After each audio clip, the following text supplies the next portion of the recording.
Hello, and welcome to this, the final chapter in A History of Role-Playing Games in 101 Objects. This is Chapter 12, Roll for Initiative. It's the final chapter, folks.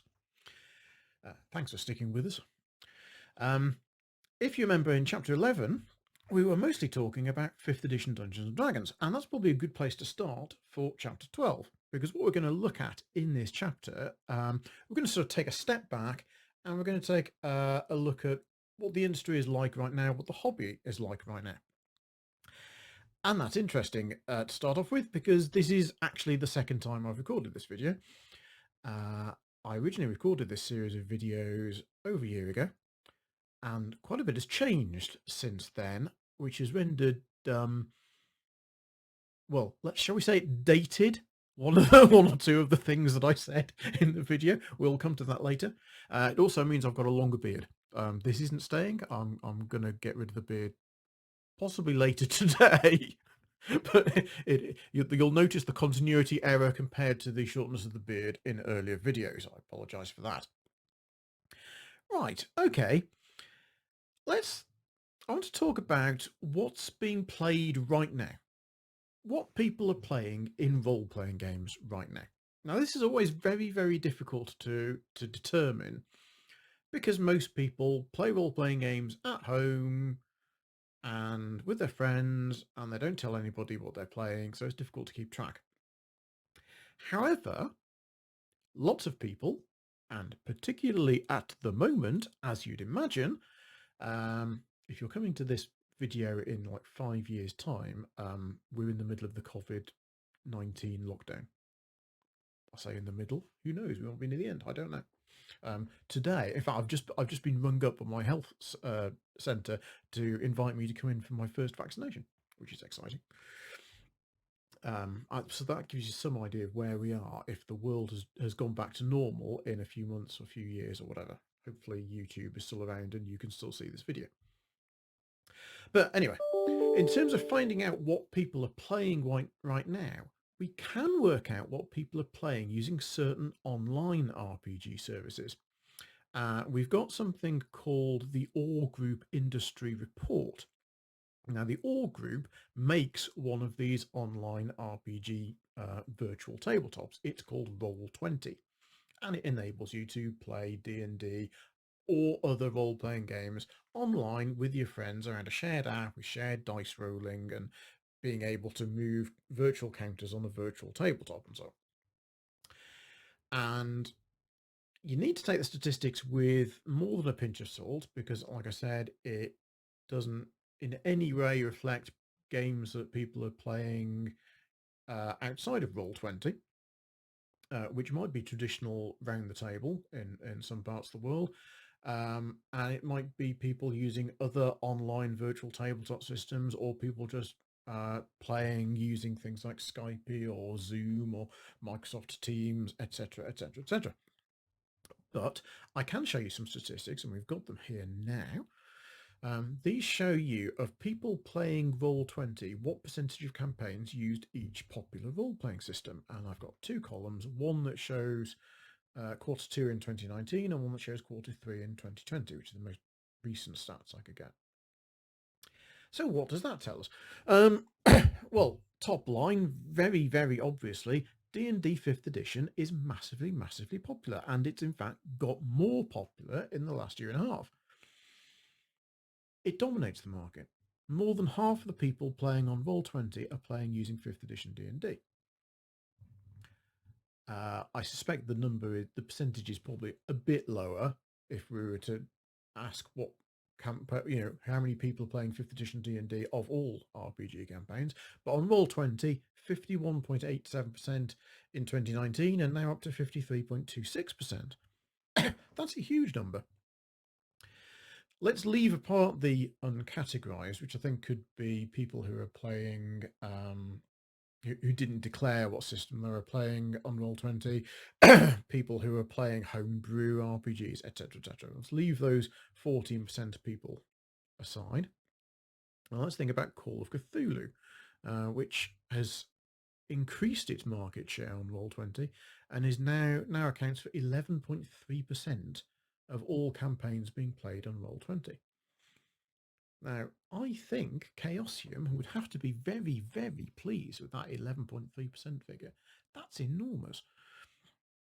Why is Call of Cthulhu suddenly so popular? Well, it's not suddenly popular. Call of Cthulhu's been around since the 1980s.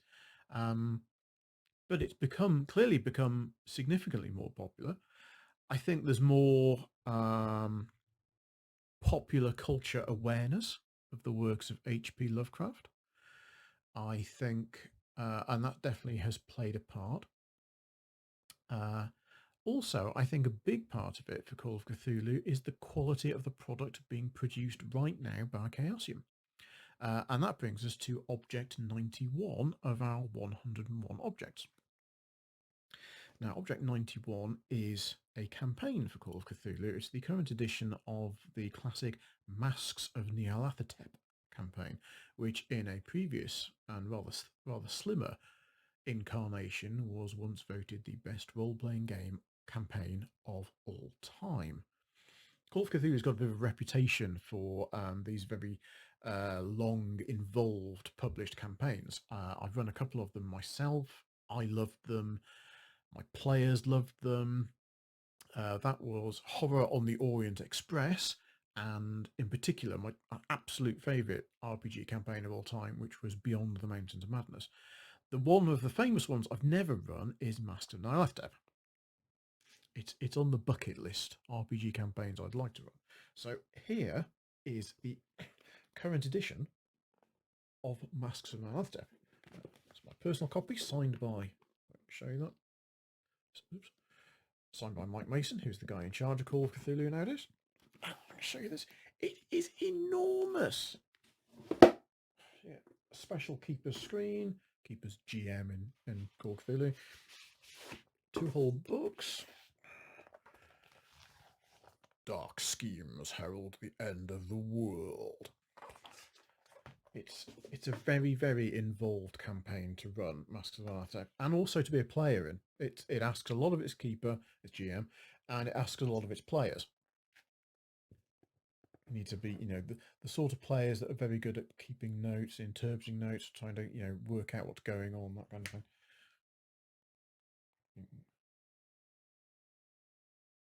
See that really nice production quality. It's glossy paper. The artwork's good. Fabulous. Really, really good stuff. And like I said, it's absolutely on my bucket list to play one of these days. Masks of Nyarlathotep. I'm still hoping that they're going to do a new edition of Beyond the Mountains of Madness, because as I say, that was my absolute favourite. Although I'm not sure I'd run it a second time with the same group. Well, I wouldn't. I wouldn't run it the same time with the same group. So that was Object 91. As we were talking about Call of Cthulhu, let's put that to one side. Now the next 2 lines down, are Pathfinder. If we look at Q2 2019, Pathfinder accounted for 6.46% of campaigns being played on Roll20. Since then, we've added Pathfinder 2nd edition. But if we add up Pathfinder and Pathfinder 2nd edition now in Q3 2020, 3.87% plus 1.83%, well, that comes to less than 6.46%. Quite a bit less, about 3.87 plus 1.83, what's that, about 5.5%. So Pathfinder in total has gone from 6.5% to 5.5%. That's quite a big loss in market share. And if you look at D&D 5th edition, I think it seems pretty obvious to me that's where Pathfinder players have gone. Pathfinder, I think, has lost a lot of players to D&D 5th edition. Possibly the sort of players who were playing 3rd edition D&D and then didn't go to 4th edition D&D but went to Pathfinder instead, and now going back to D&D with 5th edition, and that's been happening for a while. It's always difficult as a retailer to work out exactly how popular Pathfinder is, because, like I mentioned earlier, in an earlier video, Pathfinder, Paizo sell a lot of their material direct to their customers through a subscription service. But finger in the air, I don't think we're selling as much Pathfinder 2nd edition as I might have expected. And another anecdote, I know somebody who publishes third-party material for Pathfinder and for D&D and for other RPGs, and he told me that his Pathfinder 2nd edition stuff is not selling at all well. So I think Paizo are probably going to be disappointed with 1.83%. I'll show you Pathfinder 2nd edition now. We've got the core rulebook here, and this therefore is Object 92 in our 101 objects. Attractive tome. I've been told to not be quite so nasty about Wayne Reynolds' artwork. I'm still not a huge fan, if I'm being honest, but I actually, to be fair, the art direction throughout Pathfinder 2nd edition is pretty good, and I think some of the interior art is excellent. You'll see the key difference, and that's a nice piece. Oops, that's a nice piece of art. Key difference in presentation, I think, between Pathfinder and D&D is that Pathfinder single rulebook rather than a player's handbook and a dungeon master's guide. And the disadvantage of that is the single rulebook's quite big, chunky. Something else about Pathfinder that I think is different in the direction of travel is that whereas with 5th edition D&D, I think Wizards of the Coast very much try to streamline the game, simplify it to a certain extent. Pathfinder 1st edition had the reputation of being a little bit crunchy, rules for everything kind of thing, lots and lots of options and character customization. And I think Pathfinder 2nd edition designers said to themselves, what do people like about Pathfinder? Well, they like the crunchiness, they like the character customization options. Let's give them more of that. So Pathfinder 2nd edition is very much, it's Pathfinder, but more. And I wonder if that was really what the hobby in general was looking for. I think it may well have been what the people who go to Pathfinder Society organised play events were looking for. But I mean, we're well, I think, when did Pathfinder 2020 come out? Pathfinder 2nd edition come out? Good question. He says, having forgotten. I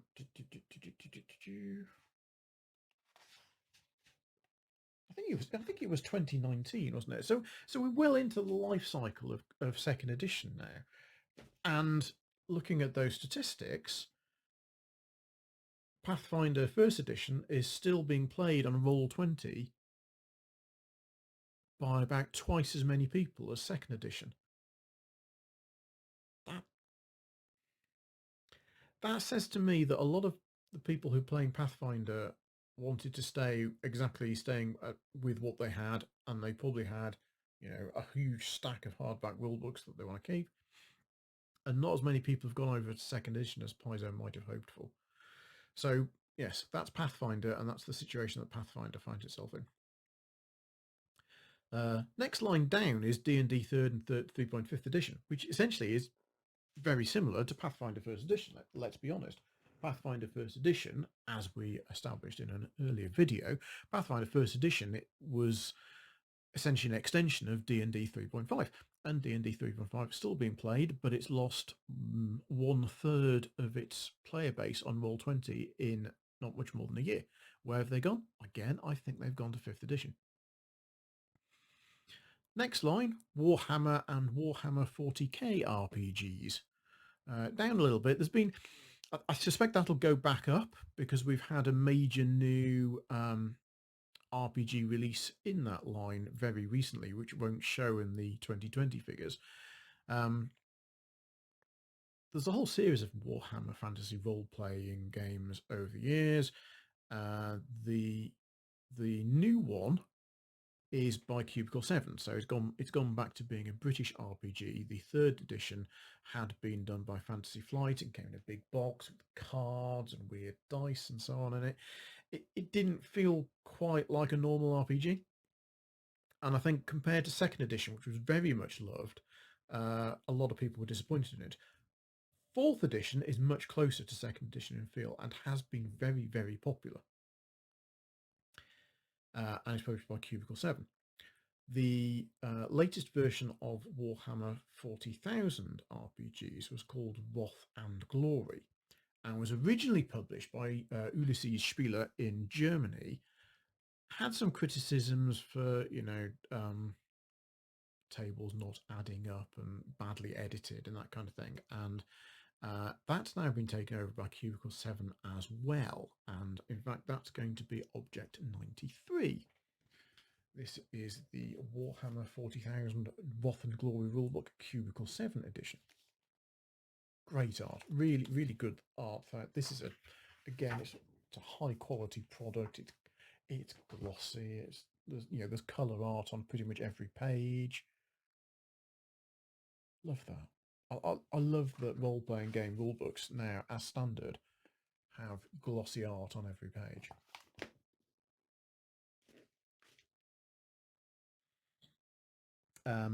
So that's quite popular. We sold quite a lot of those, and I think, given that that's come out fairly recently, and there is another Warhammer RPG that's come out fairly recently, again from Cubicle 7, that's Warhammer Age of Sigmar Soulbound. Warhammer Fantasy Roleplay sticks into the old Warhammer Fantasy universe.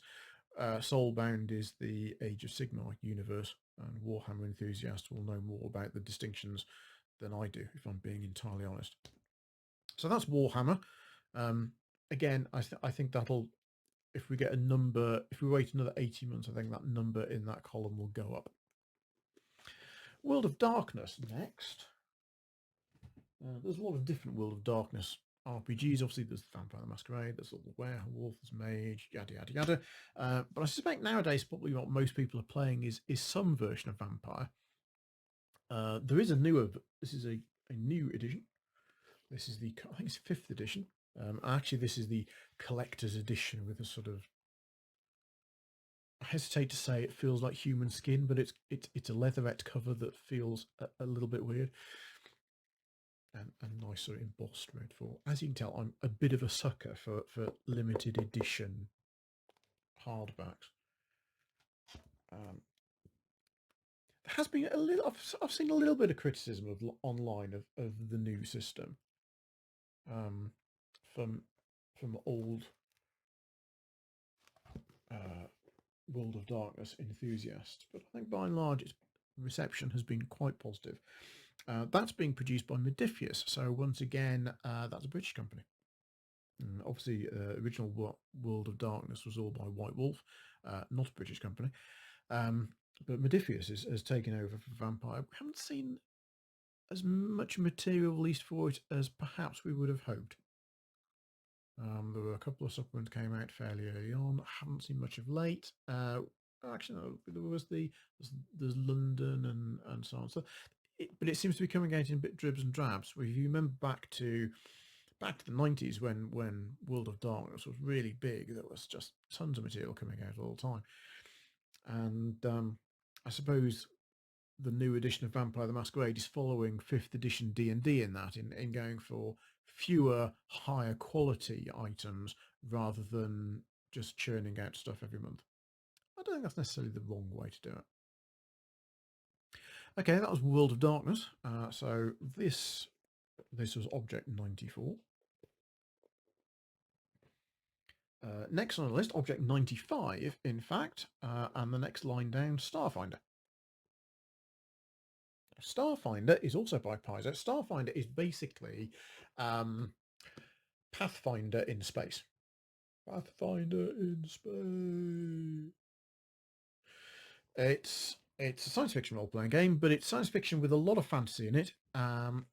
If you're looking for a science fiction role-playing game that seems a bit like D&D or Pathfinder, sort of fantasy races in space and the monsters, the aliens feel like Pathfinder kind of monsters, then you'll probably like Starfinder a lot. If you're looking for a hard science fiction or space opera kind of role-playing game, then this is not it. Incidentally, if you're looking for that kind of role-playing game, my answer to that is the same answer I give whenever anybody asks me, I'm looking for a science fiction role-playing game, which one? Traveller. The answer to science fiction role-playing game is Traveller. Admittedly, I'm biased because I'm a massive Traveller fan. That would be my answer.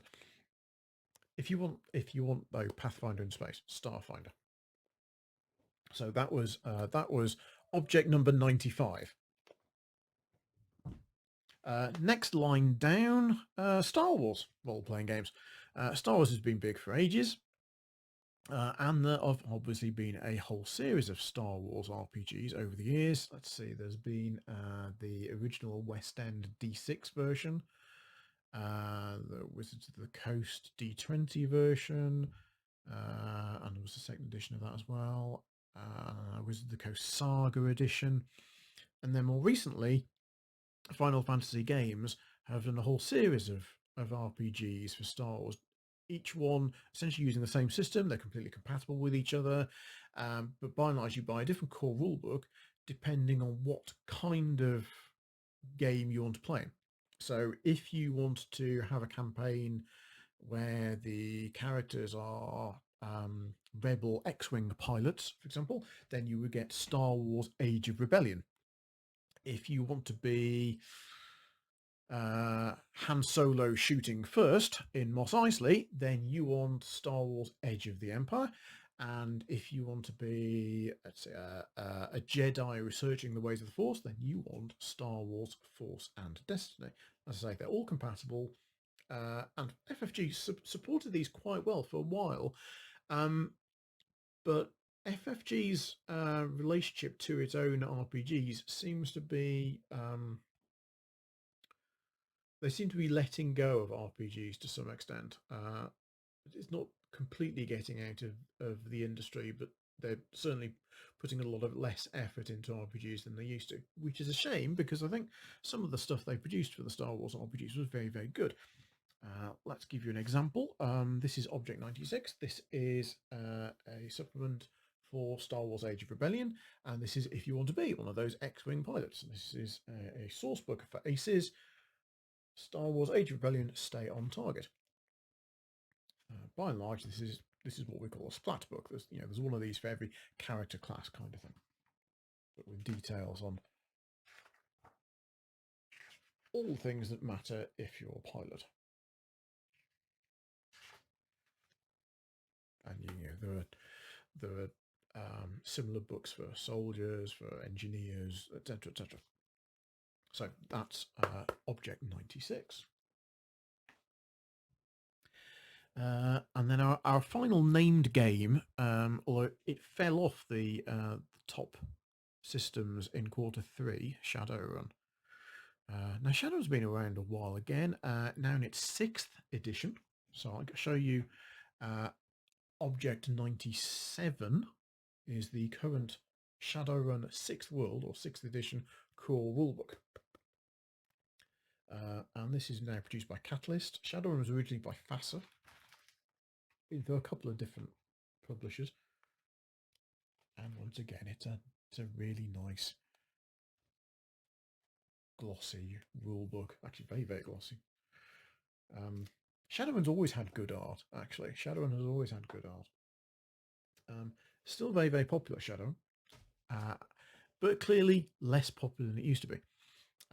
If you're asking what game has now risen up that I haven't put on there that's knocked Shadowrun down, it's all of the powered by the apocalypse games, things like Dungeon World and so on, and Monster of the Week. But frankly, I thought it was a bit of a cheat to add them all up into one those, so I'm keeping Shadowrun on the list for now. But clearly, Shadowrun has lost a lot of its support on Roll20 in the last 18 months. Why that is, I don't know. There is certainly stuff coming out for Shadowrun. It's definitely very much imprint. So that was Object 97.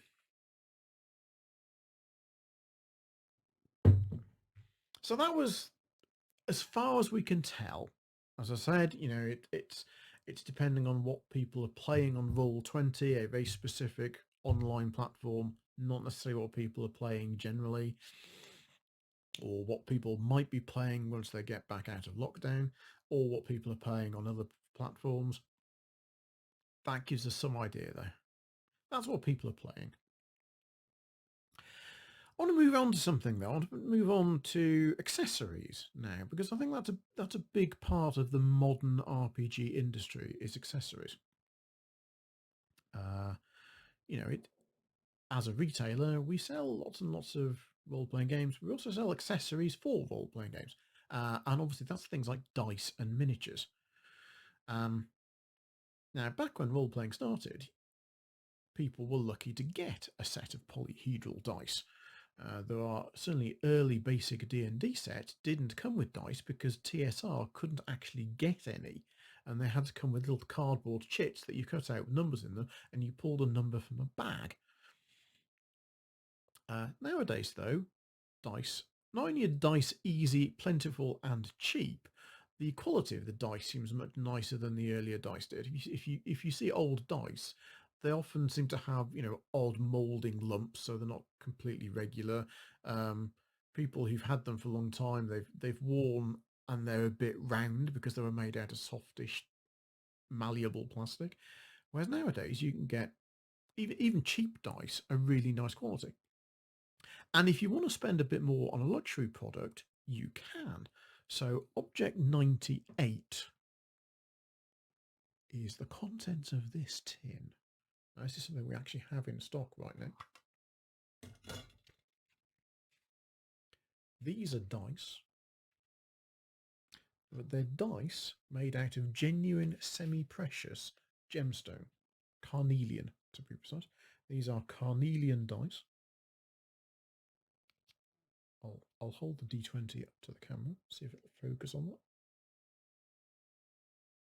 No, it's concentrating on my face. I don't know if I hold it like that. And they're beautiful. These dice are absolutely beautiful. And even better, that they feel lovely in the hand. They're really nicely made. They make a lovely sound together.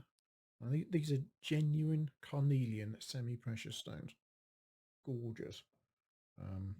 I probably will end up keeping some of these semi-precious stone dice for myself. We've got a whole range of them in stock, actually. They are lovely. Really, really nice. But if you don't want semi-precious stones, we've also got metal dice. We've got big dice. We've got dice in every possible colour you could imagine. We've got transparent dice. We've got opaque dice. We've got patterned dice. There's a link in the description down below which will take you to the dice department of the shop, and you can see just how many different dice are available. Licensed dice for different RPGs. Yeah, there is dice for everybody, but I think the gemstone ones are probably about my favourite of the dice we've got in stock.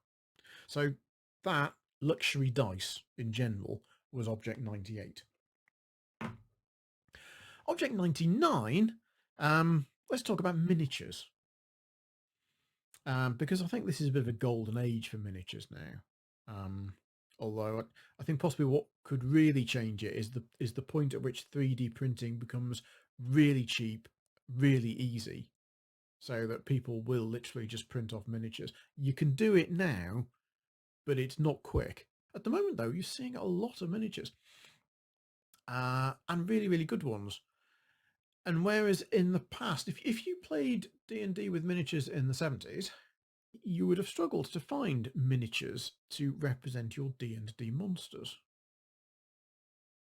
Dragons, maybe at a push, but you know, I've seen old dragon miniatures. In fact, I own and have painted some old dragon miniatures, and they tend to be about that big.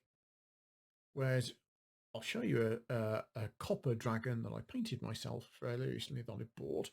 You know, this is a 28mm scale copper dragon miniature, but it's a big dragon. I'm quite pleased with how that came out. The verdigris on the copper and the copper paint that was done with an airbrush. I'm quite proud of that. Look at the way that shines in the light. But also, I mean, imagine that's going to be genuinely scary to an adventuring party, much more so than a dragon that size would be. And I said that, you know, dragons, you know, that's a common monster. But if you've got your player's about to fight some really rare monster, but you really, really want to have a miniature of that. Nowadays, if you're playing D&D, there's a pretty good chance that you can get that exact miniature. So I've got a perfect example here for you. A pretty obscure D&D monster, the Froggermoth. Now, before the last year or so, if you wanted a Froggermoth miniature, you'd have had to probably improvise with something else. Whereas now, you can buy, and we've got these in stock in the shop, you can buy a Froggermoth miniature. I can't remember what the price of that is, but they're not hugely expensive either. This is from the Nolzur's Marvellous Miniatures range from WizKids, officially licensed D&D miniatures, which is why you can get Froggermoths and many, many other really obscure D&D miniatures, as well as a huge range of player character type miniatures. So there's never been, if you want to play Dungeons and Dragons in particular with miniatures, there has never ever been a better time than right now. And the other thing you might want to use with your miniatures is three-dimensional terrain. Now, I think probably people for many, many years have seen representations of Dungeons and Dragons played on screen, and it's often with some sort of three-dimensional terrain, because I think probably filmmakers and TV directors want to make it look a bit more visual, and that kind of setup has probably been, out of reach for most of us. Expensive and just not practical to the extent that they could leave a dungeon set up for a year's role playing. That's just not going to happen. Which isn't to say that people don't use 3D terrain. And in fact, this photograph I'm going to show you here, that's from one of my campaigns that features some DMB and Dwarven Forge terrain worked together. Dwarven Forge stuff is the really high-end hand sculpted stuff. Tends to be quite expensive and difficult to get this side of the Atlantic, unfortunately. I think so. What I tend to use is I use other suppliers for bulk things like walls and floors, and just use the Dwarven Forge stuff for the individual things like these little volcano-ettes, and you can see in this photograph. But I like using miniatures. I've always used miniatures in my D&D. I think it adds to the role playing. It adds to the visual appeal, but also it stops you having arguments over who's in what position to who's got line of sight to shoot that orc, and sorry, no, you're not by there. No, I said I was not. You didn't. You weren't. All that kind of thing. I think it's just easy if you play with miniatures. But I know lots of people like playing Theatre of the Mind, and there's nothing wrong with that. But this is just my personal preference: is miniatures. Potentially, certainly for any RPG where combat is important. Okay, so let's call the Froggermoth Object 99 Froggy. Now, of course, playing with miniatures, that involves sitting around a table, probably with your friends. And we can't do that at the moment because of the COVID-19 lockdown. So that's the biggest change, I suppose, from when I originally recorded this video. I actually had a sequence in this video that says role-playing is always going to be at the fundamental part. It's always fundamentally going to be about sitting round a table with your mates having a laugh. And of course it isn't anymore. that dated very quickly. I think I literally recorded that about last February, so probably about 2 weeks before lockdown started. Oh well, hey ho. Nevertheless, I mentioned before, there are these sort of online tabletop systems. Or you can even use something as simple as Zoom or Google Hangouts or Microsoft Teams.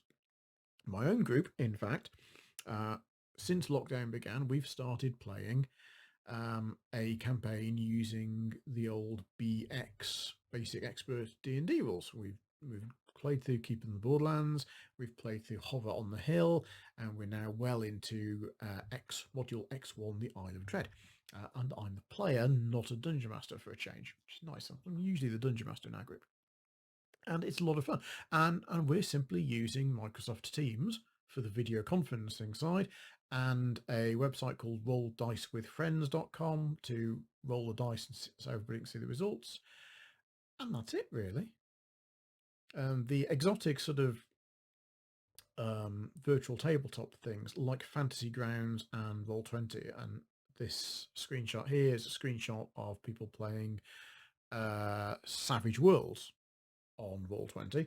They're very good at having online representations of the battletop, the battleground of the tabletop, essentially an online representation of the tabletop where you can move counters, and they'll even do things like dynamic line of sight, which is clever. But you don't need that. And even if you want to play with miniatures, what we're doing in this campaign that I'm playing using Microsoft Teams is the DM simply has another camera pointed at miniatures. And so, we shout out to him, okay, I'd like to go and attack that orc in the middle of the three, and he moves our miniature. And that's a very, very simple way of doing it if you've just got an extra camera or an extra mobile phone, in fact, which probably most people do. So you don't need to go for the things like Roll20 or Fantasy Grounds, but you might want to. There is usually a bit of a learning curve in setting them up, and that would be the disadvantage of using them. I myself can't claim any personal experience, but I think I'd probably, depending on how much longer lockdown is going to last, I may well investigate it for my next campaign, which we'd hope to be a in-person campaign. So yes, so object number 100 is not specifically Roll20, which this image is, but online tabletop function applications. Online, virtual tabletop applications like Roll20, like Fantasy Grounds. There isn't an object 100A, but I will mention at this point other applications, other online applications to help role players and GMs.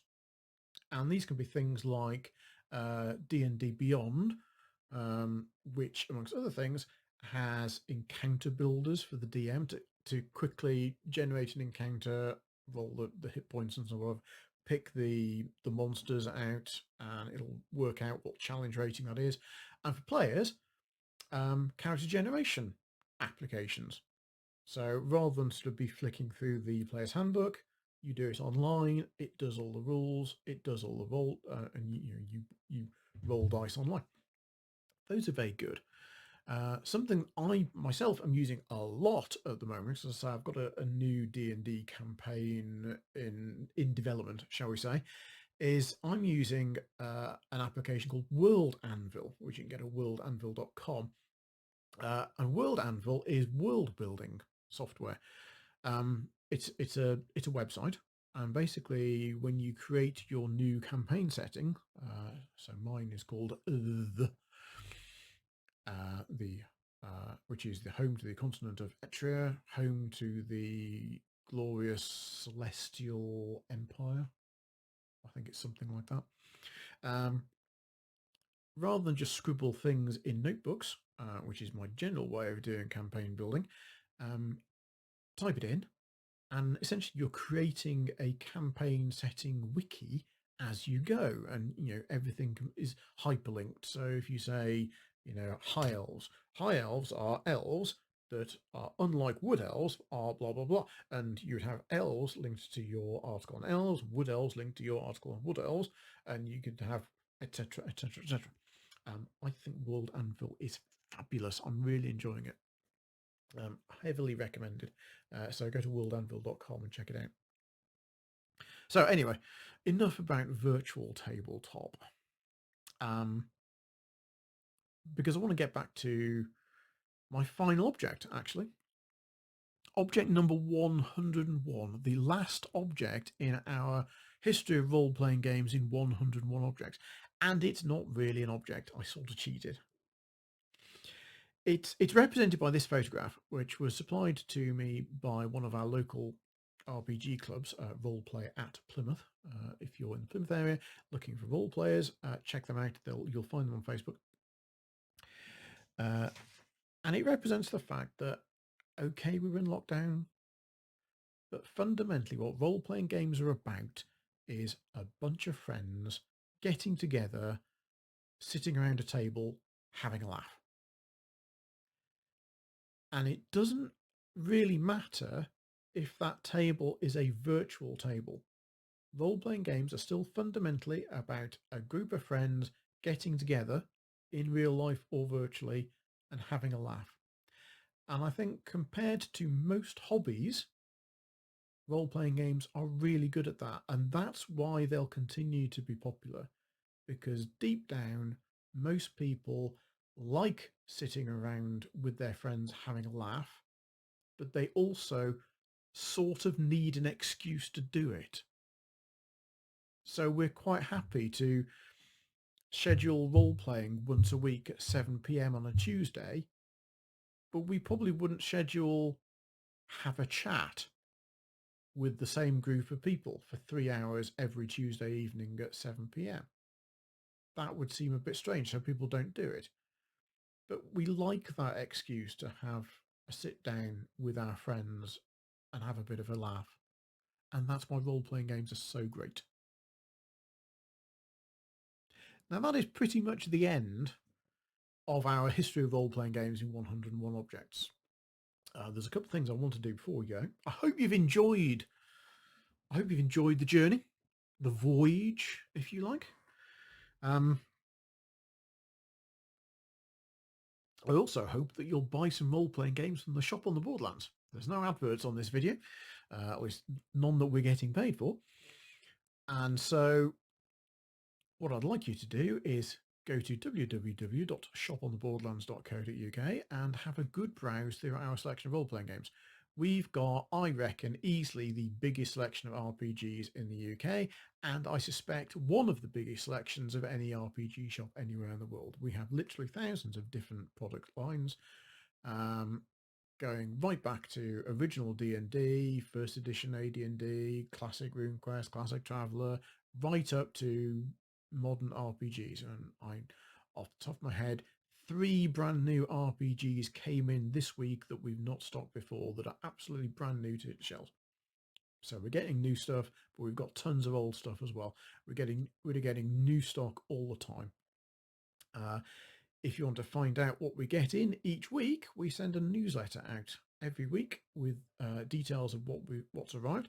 And you can subscribe to that newsletter by going to the website and looking for the newsletter link. Now, before I completely say goodbye, I think I'd like to go through the bibliography for this series of videos, because there's a number of books, a number of videos, documentaries that have been hugely useful in putting these videos together. The first one I'd like to mention is a brilliant book by John Peterson. It's called Playing at the World. I don't have a copy to hand because we had one in the shop and I sold it. Playing at the World is essentially the definitive history of the early days of role-playing games. It's quite a thick book. It's quite scholarly, but it is, yeah, it's definitive. It really is, and it was massively useful for the earlier chapters of this series of videos. Something else in a more visual sense is the documentary Secrets of Blackmoor, the true history of Dungeons and Dragons, which is a history of the early days of role-playing games, specifically focusing on the Minnesota group. So it's people like David Waisley, Dave Arneson, Dave McGarry, that crew. That's hugely interesting. We backed the Kickstarter, so if you watch the video, I think you may well see the shop mentioned in the credits. But it's a really good watch. Another John Peterson, he did a series of YouTube videos called A History of D&D in 12 Treasures, which, if I'm being honest, was sort of the inspiration for my series. He's got some, well, 12 treasures, very, very early documents and items that were key in the development of the early stages of Dungeons and Dragons. That's a lot of fun. He's a good presenter too. Really check those out on YouTube. The properly definitive history of the role-playing game industry unquestionably Designers and Dragons, A History of the Role-Playing Game Industry by Shannon Appelcline. There are 2 editions of those. The one you want is the second edition, which came in 4 volumes. 1 volume for each decade, so 70s, 80s, 90s, noughties. I understand from Shannon that a 5th volume to do the 20 teens, or whatever you want to call the previous decade, is in the works. But it's I think they're out of print, but you'll be able to get the PDFs and the ebooks. Brilliant, brilliant. And they're thick. I mean, each of the 4 volumes is that thick, and it goes through company by company. Appendix N, the literary history of Dungeons and Dragons, was obviously particularly useful for the Appendix N sidebar we did. That's by Jeffro Johnson. I loved it. I couldn't put it down. Dungeons and Dragons Art and Arcana, a visual history, is a lavishly illustrated coffee table book, thick book with lots and lots of D&D art, and it tells you the story behind that art and the artists themselves. Really, really nice. And I think to go with that, I think the documentary Eye of the Beholder, The Art of Dungeons and Dragons, which you can find on Amazon Prime Video if you're an Amazon subscriber, I think is by the same people. And again, looks at D&D art, interviews a lot of the famous D&D artists, you know, the Clyde Caldwells and Larry Elmores and so on of this world. Lots of funny stories as well. You'll enjoy that, trust me.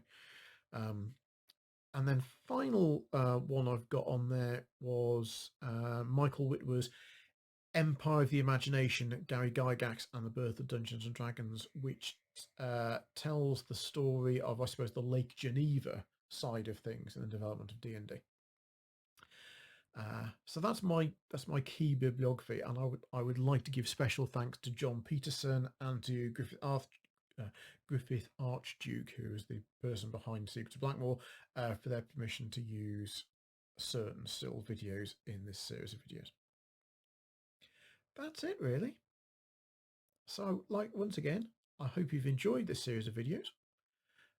Look out for more role-playing game videos on this channel, and in the meantime, go to the website www.shopontheborderlands.co.uk and have a good browse around.